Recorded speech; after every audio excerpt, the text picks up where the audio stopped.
Hey, good morning. We are live again. It's people drinking coffee. It's Natalie, it's Jamie.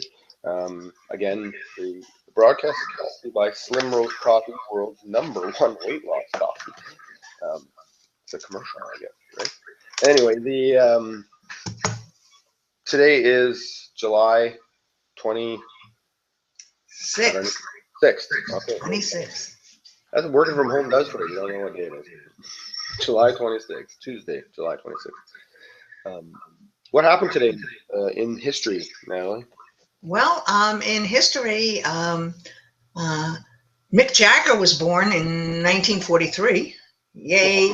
Happy birthday, Mick! Yeah, Um, and thank you for all the music you've given us, no kidding. um, and continue to give us.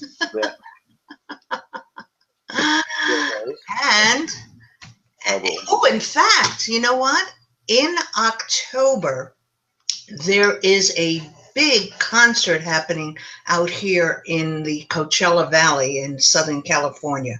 We're going to have 2 weekends of Paul McCartney, the Rolling Stones, Bob Dylan, and Neil Young. wow, How's that for a lineup? no kidding, right? We got Neil coming down too. Yeah, you know. That's So I exciting. think the coffee shops are going to be kind of crowded those 2 weekends. What do I you would, think? I would think it's going to be a pretty busy time in that area. That's where you are, aren't you?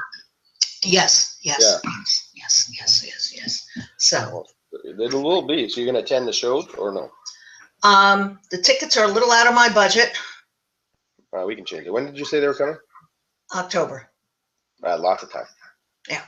Um, and I don't know, but I'm excited for the people here who are going because first of all, it's an incredible opportunity to see all those artists perform.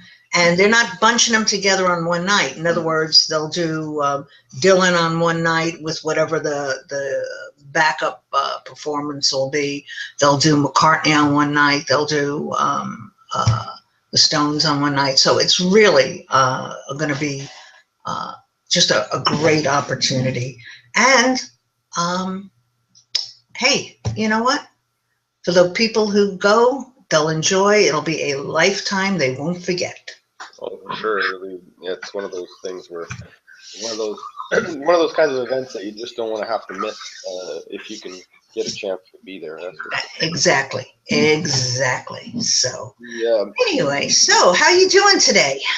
I'm doing pretty good. It was I had a slow start. That's the truth of the matter. I was just sort of fumbling around and making my way to the start of my day, and I listened to some audio, and I got some mental clarity. Things got had a big. It was a big night last night at the Motivational Mondays here in Winnipeg. So that's always a great event that I attend, and I encourage anybody who happens to be from Winnipeg, who's listening to this broadcast, to make sure you don't miss it in September, the next one that comes up.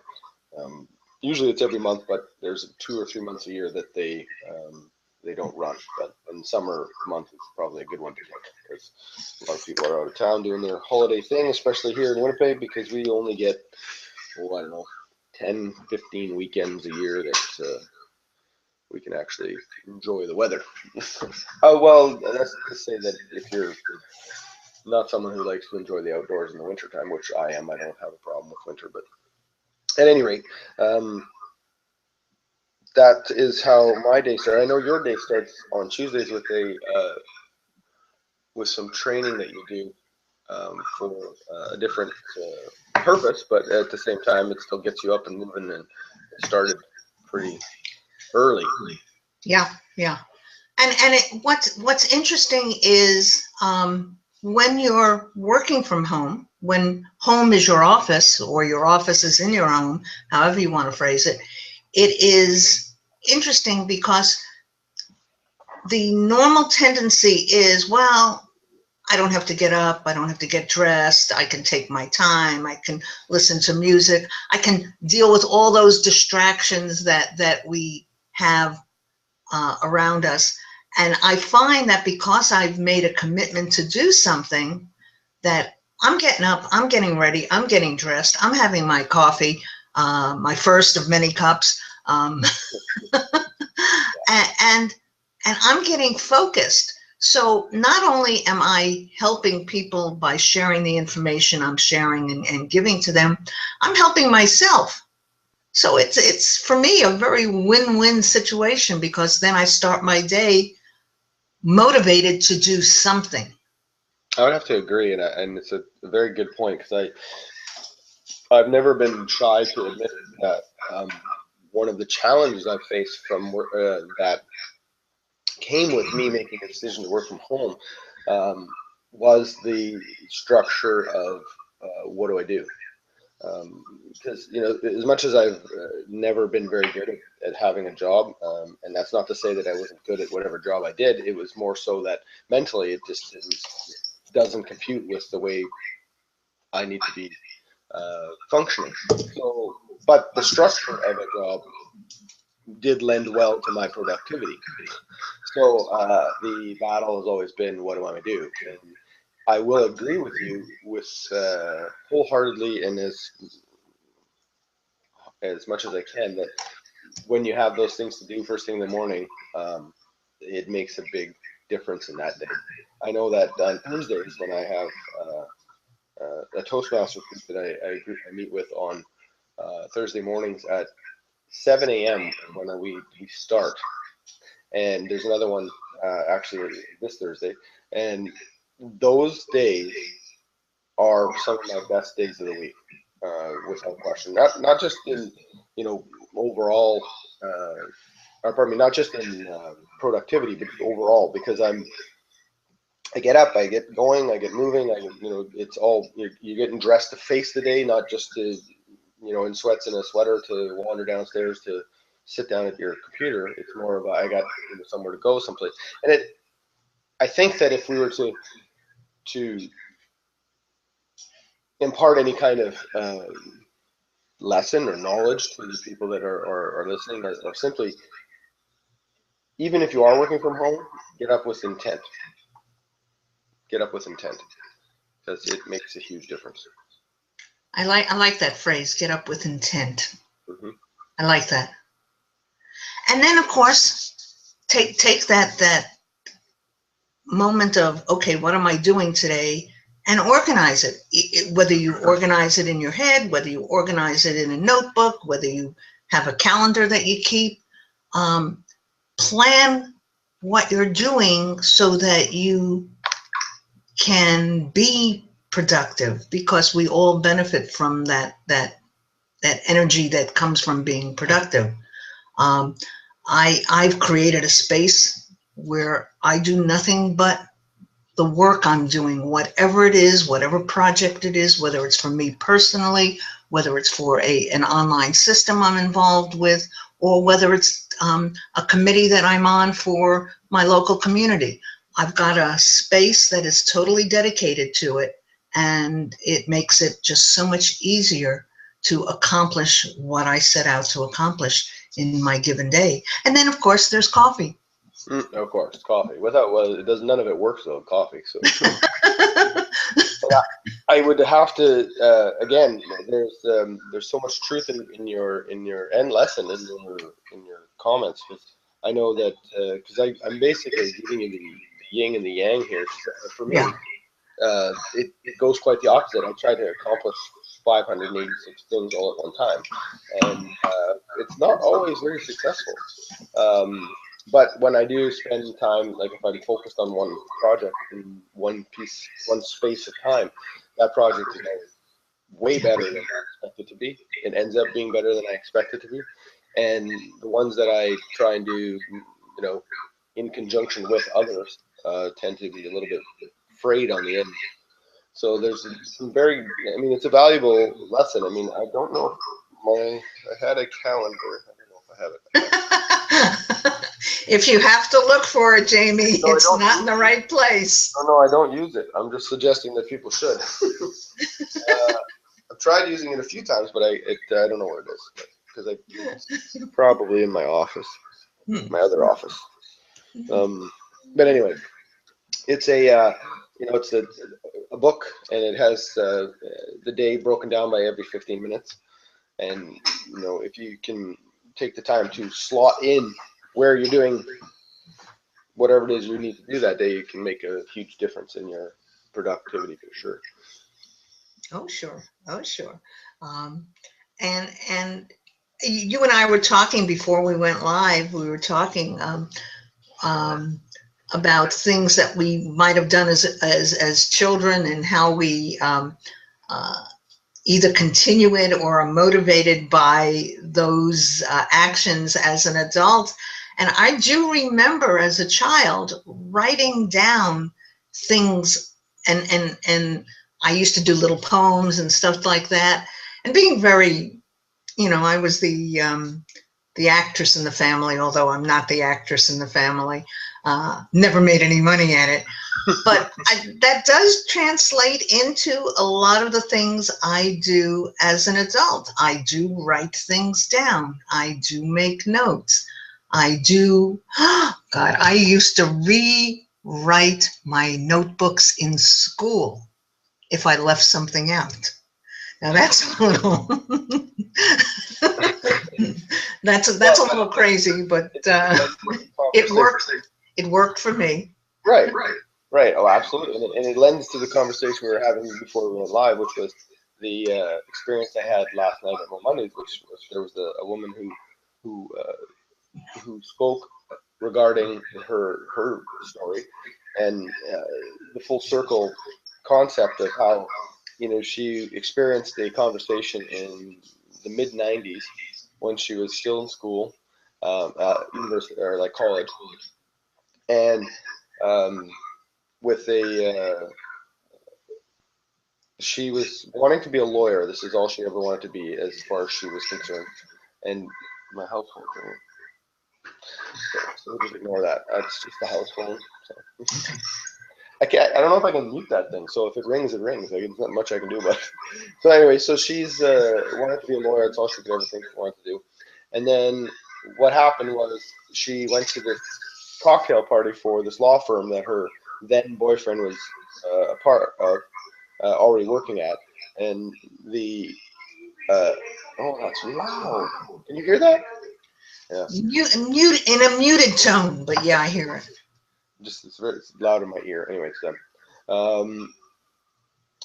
So the like one of the partners of this firm sits down with her and her boyfriend, and he asks them a question, and the question is, what were you doing when you were 6, 7, 8, 9 years old? And she didn't know why she could answer this question for some person that she didn't really know, or wasn't really, it seems like a very personal question. But her boyfriend answered the question with, playing with Legos. We used to spend a lot of time playing with Legos. And then, he turned to her and posed the question again. And she, finally decided to share that, her grandfather had built her a school house in her basement.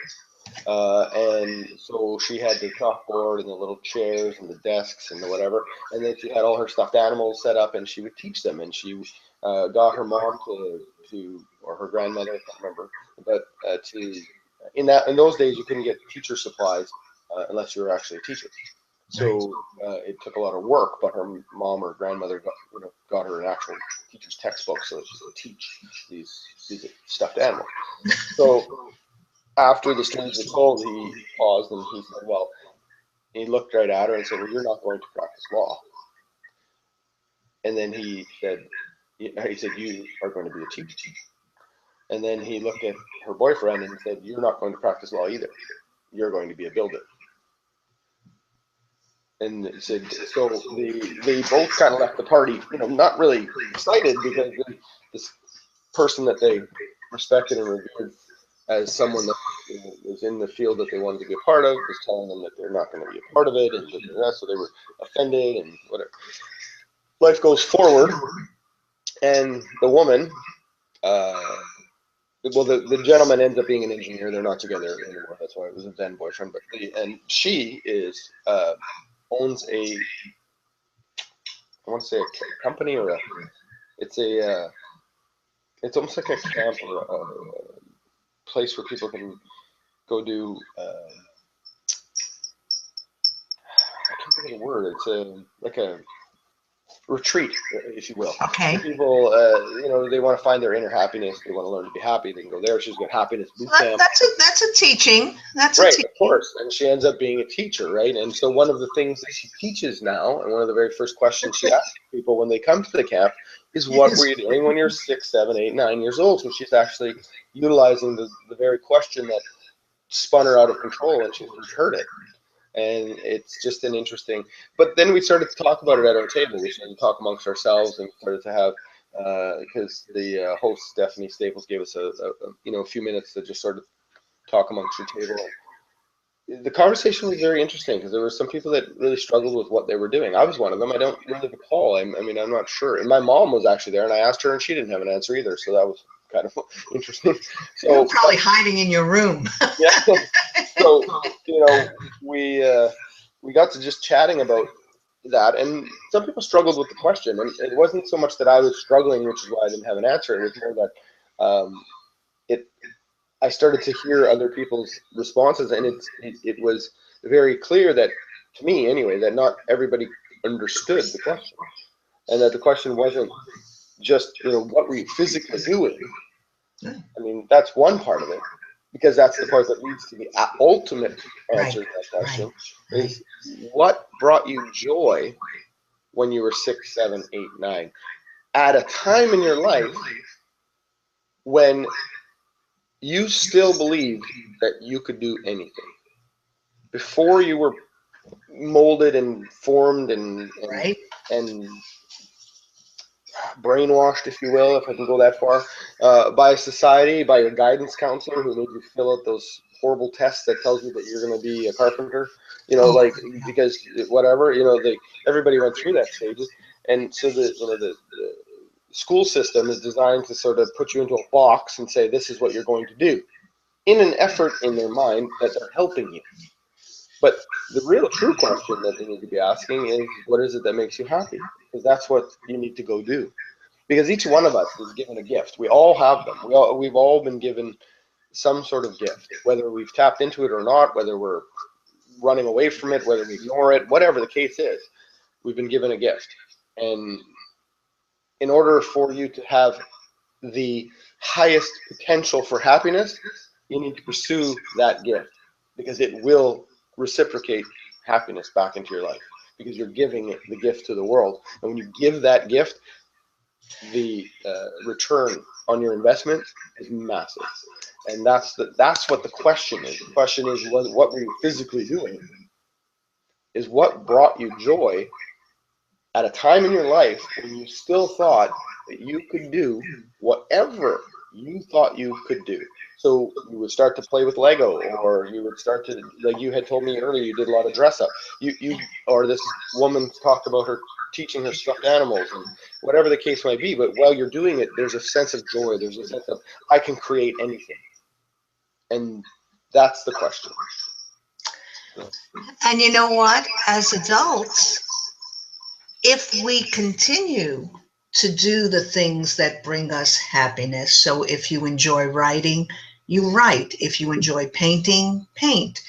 Music, knitting, sports, whatever it is, if you do those things that bring you the joy and bring out the inner child, as it were, in you, or whatever it brings out in you, you can accomplish anything. You can do anything you want to do.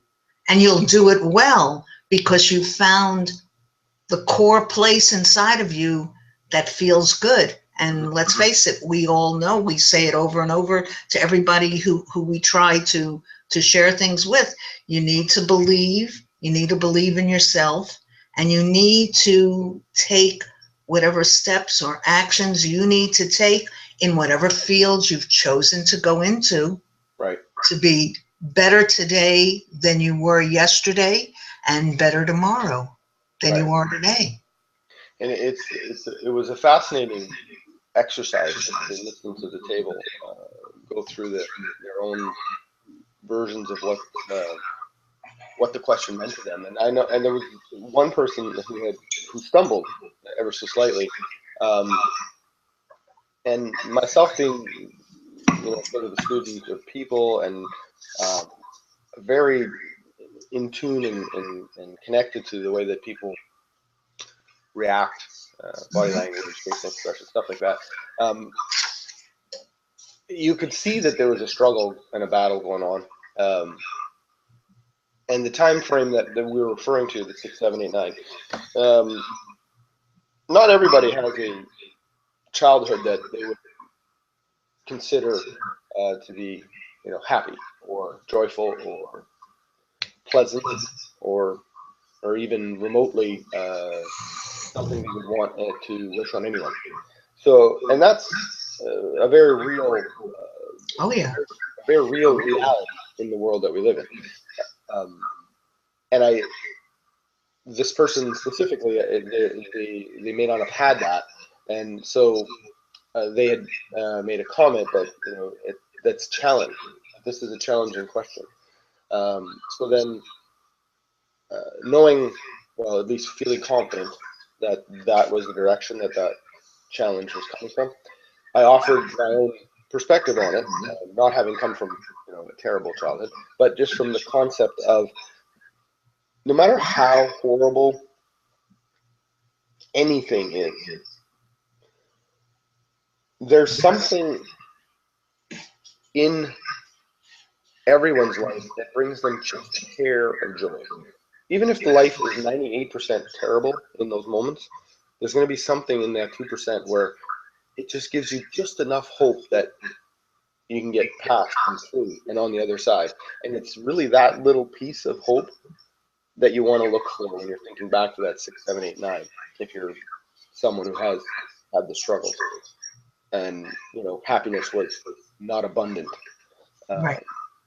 it was there, but it was heavily shadowed by the bad, the bad feelings or the Right. bad environment or whatever the case might be. So the challenge that I had posed was to take the time to find those, like, in the replay in your mind, find those tiny little spots in the darkness that were the light, I guess, the joy, and figure out what it was that brought that.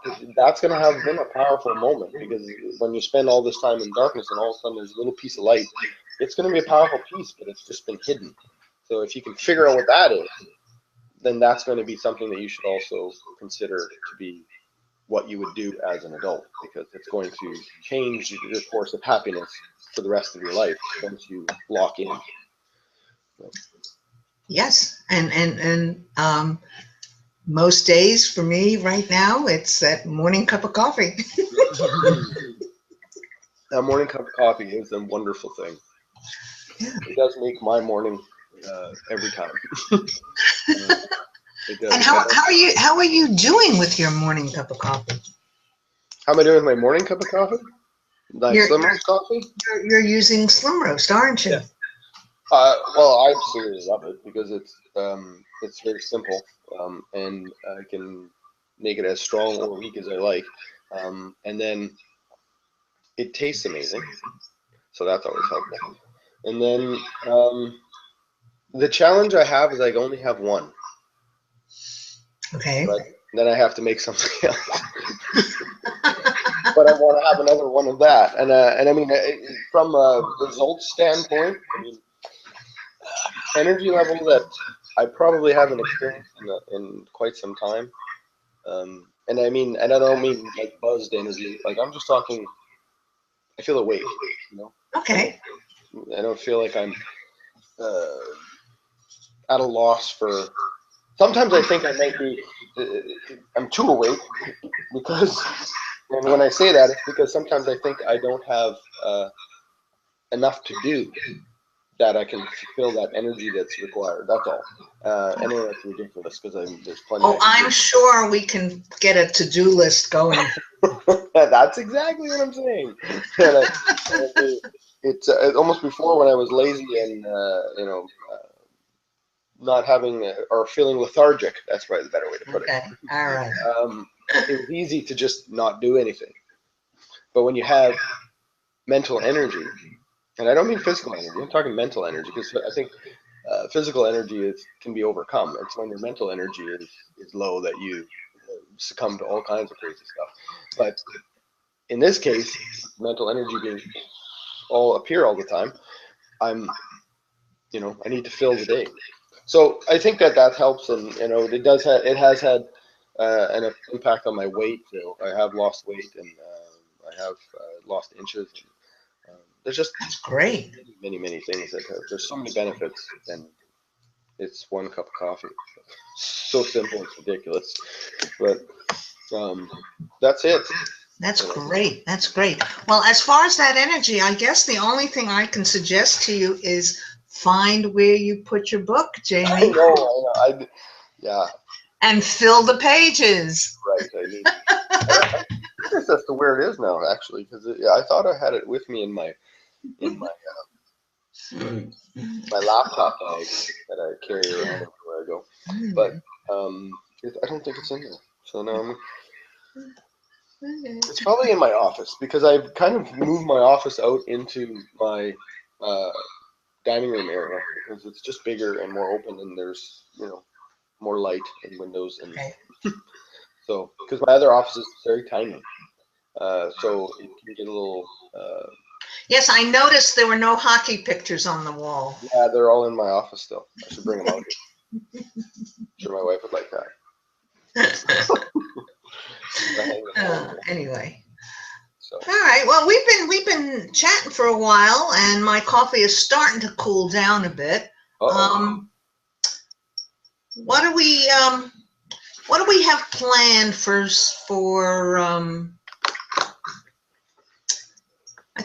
I don't know if we can do this the rest of this week, but I would love to maybe let people know when we're going to be doing this on a regular basis. Yeah, I like that you're for sure. Tuesdays normally work for me, just without question. I had a webinar, not a webinar, a seminar. This is a webinar. Yeah. I had a seminar that was all day Tuesday on the 16th. Or no, whatever. I got to look at the right calendar. I'm looking at the wrong calendar. So we can then share with our friends and people who'd like to join us for coffee. Mm-hmm. That we're going to be doing this on Tuesdays. Yes, Tuesdays at 10 a.m. Central. I think it is, right? Yeah. Yes, that'll be great. So, like last Tuesday on the 19th, I did have a full day seminar at it was called Get Motivated, which was a Les Brown. I love his stuff. So there was quite a few really good speakers there, and you can't listen to Les Brown without feeling upbeat and positive, because he comes across laughs and oh God, yeah, he's fantastic for sure. So in those cases, of course, Natalie can I can have coffee with anybody who'd like to join me. I realize that. It's just. Or you're going to drink the coffee by yourself anyway, so you might as well. True. You might as well matter on. True. Because I'm going to do it. If you can't make it, I'll just go here. Yeah. Okay.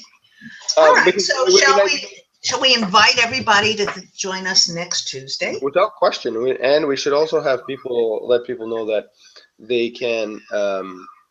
When they do join us, that we are more than open to ideas and suggestions and conversation and topics, and perhaps we can offer advice if anybody wants it. I mean, unsolicited advice is not always welcome, but if you ask for it, I'll give you some. Most definitely. So you can either send it through emails as People Drinking Coffee. Unfortunately, when I set this up, there was no availability for it to just be People Drinking Coffee at Gmail. So I had to put People Drinking Coffee with Jamie at gmail.com. So that would be the email address. That's okay. And they can connect us on Facebook, can't they? Yeah, they can connect through the Facebook page for sure. I believe I have the messaging set up. I actually have it sitting right here open. Yes, I do have the messages set up, so feel free. You can message the actual page, and then Natalie or I could access that. Natalie and I can both access the email as well. And I do believe, and we're also going to continue to build the blog up, which is peopledrinkingcoffee.com. Okay. So that blog will continue to grow. It's just something it's all in its infancy. We just didn't want to.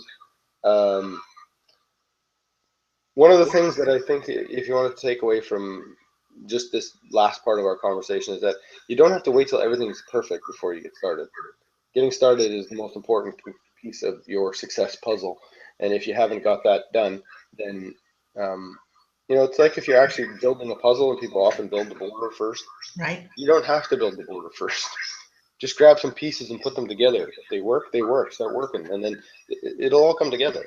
But the longer you wait and the more time you put into making things perfect, the less chance you actually get to start anything.